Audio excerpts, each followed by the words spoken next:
Bannakibiina kya UPC bwe babadde boogerako eri bannamawulire ku kitebe kyabwe ku Uganda House wano mu kibuga Kampala bavumiridde nnyo ekikola kya Milton Obote Foundation oba kiyite MOF okuddira ensimbi nekiziwa abeesimbyewo ku kadda z'ekisinde kya Go Forward. Ssaabawandiisi w'ekibiina kya UPC Edward Sseganyi ategeezezza nti ekikolwa kino kikontana ne ssemateeka w'ekibiina kyabwe. Nga bawakanya ennyingo ey'okusatu.6 clause 2 egamba nti weera wa UPC toyina ate kuvuga ne wa UPC kasi okwata ensimbi n'oziteeka ku muddaaki gwa UPC bw'oba ovudde ku kibiina oba ovudde ku memba kati bwe kye bakola ne tugamba nti ekintu kye bakola kiyinza okuba nga olwaleero bayinza okiraba ng'ekitono naye obudde gye bugenda bweyongera kigenda bakaabirira bwe kirizuulibwa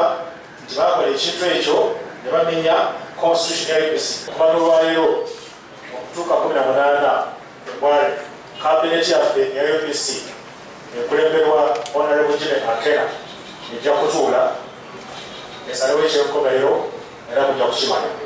Era bano bawakanyizza enteekateeka z'ekitongole kya Milton Obote Foundation okutegeka ttabamiruka omulala nga 12 omwezi guno n'ekigendererwa ky'okukyusa ssemateeka w'ekibiina ekintu kye batakkiriza nti bano balina ekigendererwa ekyokulemesa ssenkaggale w'ekibiina kino Jimmy Akena okukikulembera. Bali mu kaweefube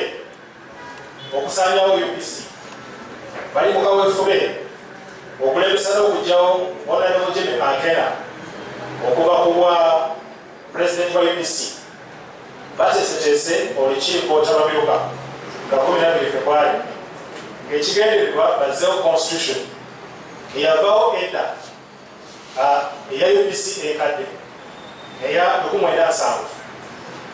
bagizzeewo bajjewo eriwo eya 2008 kyebeerabidde nti constitution eya 2008 UPC bwe yaddibwamu okuwandiisibwa era yeri ku kakiiko k'ebyokulonda era etteeka erifuga ebiera by'obufuzi gyerimanyi era biritambuliramu kati okutuza mu constitution eya 1970 babeera banoonya byabo.